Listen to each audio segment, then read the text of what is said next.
pemirsa, kita masih berbagi tips bagaimana nih caranya untuk mengatasi kekakuan pada sendi di tubuh kita. Nah, tapi nih dok, ada fakta atau mitos. Kaku pada sendi di bagian bahu dan juga lengan dapat diatasi dengan gerakan mendorong tangan ke atas, ke depan, ke samping kanan dan juga kiri. Itu fakta atau mitos? Itu termasuk fakta ya, karena kan memang ada beberapa gerakan yang untuk melancarkan pergerakan dari sendi bahu. Ya, saya contohkan ke Mbak Sekar ya. Yang pertama bisa kita lakukan di rumah adalah tangan kita satu di meja atau di kursi. Mbak Sekar boleh ikut. Kemudian sedikit bungkuk, kemudian tangan dilemaskan ya sambil diputar-putar. Ini diulang berkali-kali ya. Nanti selanjutnya di reverse kembali ya putarannya. Nah, selanjutnya gerakannya bisa ke depan, ke belakang, ke depan, ke belakang. Jadi tangannya jangan kaku. Jadi ini dilemasin. Harus enjoy ya. aja Harus ya. enjoy ya. Lemas. Ke samping, ke dalam, ke samping, ke dalam, keluar, ke dalam. Ini diulang-ulang terus. Ini nama gerakannya pendulum exercise untuk melancarkan pergerakan dari ball head untuk bahu ya. Itu yang pertama. Yang kedua kita bisa lakukan tapi itu di rumah. bisa melancarkan peredaran darah di area bahu dok. Karena kan ringan-ringan gitu gerakannya dok. Ini untuk melancarkan pergerakan bahu sih sebenarnya, sama untuk melemaskan otot ya, otot-otot bahu sini. Nah berikutnya kita bisa lakukan cross neck exercise ya, seperti ini ya. Kemudian ada shoulder stretch seperti ini ya. Kemudian bisa kita lakukan gerakan berikutnya tadi yang ke depan. Ya, yang ke depan bisa diulang. Berulang kali terus ke belakang. Ini berapa set dok? Diulang 10 sampai 20 kali selama 10 detik. Jadi ditahan 10 detik. Sampai 20 kali kemudian ke belakang ya, behind ya, ke belakang, ditahan. Wah dok, ini tulang saya langsung bunyi dok, beneran. Tadi pas kayak begini langsung krek gitu. Wah, ini apakah jangan-jangan bereaksi dok gerakannya? Ini memang gerakan stretching paling ringan yang bisa dikerjakan di rumah. Nah, satu lagi yang perlu kita lakukan, biasanya pada pasien-pasien frozen shoulder ini, kita menggunakan kain ya, seperti ini saya contohkan ya Mbak Sekar ya. Kita lakukan reverse ya, reverse shoulder seperti ini. Saya maaf membelakangin ya. Jadi posisinya kita tarik seperti ini menggunakan kain dan seperti ini ditahan selama 10 detik. Nah, efeknya apa tuh dok kalau bergerak seperti itu? Ini untuk men-stretching dari si bahu supaya tidak kaku. Sama gerakan yang sebelumnya apa efeknya? Sama, hampir sama semua. Memang untuk stretching dari bahu supaya tidak kaku.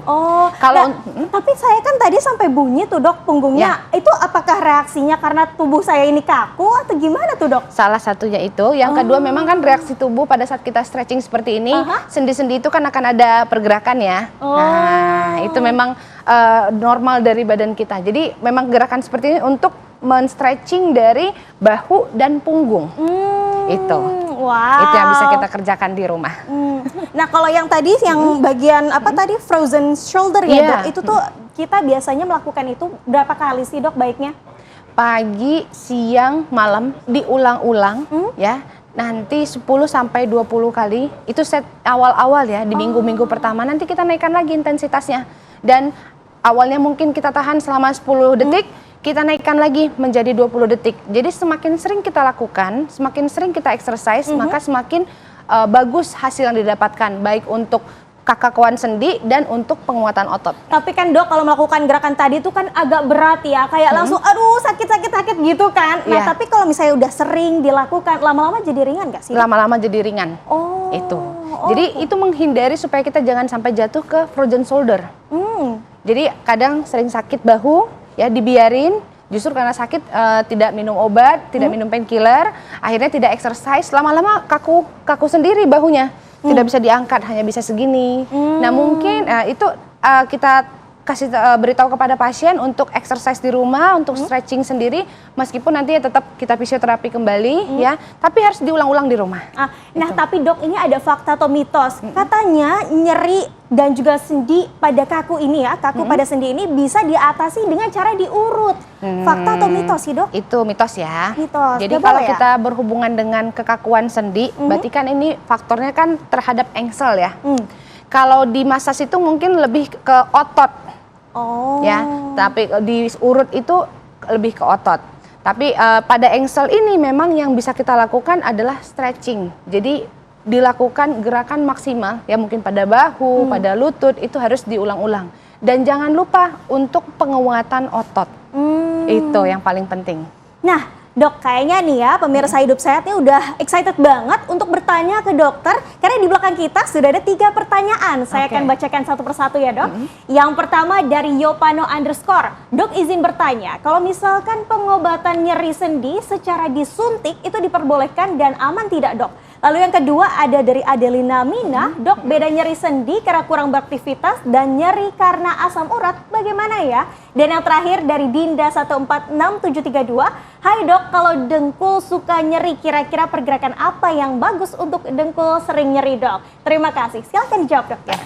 Yang pertama tadi bagaimana pengobatan nyeri, apakah boleh disuntik? Nah, jadi kita lakukan injeksi itu kalau memang dengan obat-obatan minum, sudah dengan fisioterapi, tidak ada pengurangan atau justru sama dengan. Jadi awalnya sakitnya mungkin VASCOR-nya sekitar 6 sampai 7, ya setelah dilakukan fisioterapi masih 4 sampai 5. Ya, jadi mungkin lebih baik kita lakukan injeksi. Langsung ke bahu atau ke lutut. Tapi berarti aman ya, Dok? Aman. Oke. Nah, yang kedua yaitu kurangnya aktivitas ini, bedanya apa? Kalau nyeri sendi karena disebabkan asam urat, ini kan faktor metabolik ya di dalam. Jadi biasanya ada bengkak, bukan hanya disertai nyeri, ada bengkak, kaku. Kalau dia kurang aktivitas, tidak disertai dengan bengkak. Karena kalau nyeri karena asam urat ini adalah nyeri peradangan atau osteoartritis, hampir seperti itu. Nah, kalau pada kurang aktivitas, jadi kekakuan karena memang kurang gerak ini, kurang stretching ini badannya. Jadi memang bedanya adalah sendinya akan lebih bengkak pada yang asam urat. Ya, jadi dilihat aja tuh bengkak atau enggak ya, Dok. Ya, itu. Oke, nah yang terakhir. Yang berikutnya adalah kalau dengkul suka nyeri, kira-kira pergerakan apa tadi? Beberapa sudah kita contohkan. Bisa untuk dipraktekkan bahu, tuh. untuk lutut, ya. Memang yang paling penting adalah stretching dan strengthening. Nah, itu. Oke, nah Dok, kita sudah membahas ya dan juga menjawab pertanyaan dari Instagram. Kita harus jeda terlebih dahulu. Pemirsa, usai jeda kita akan kembali hadir untuk Anda.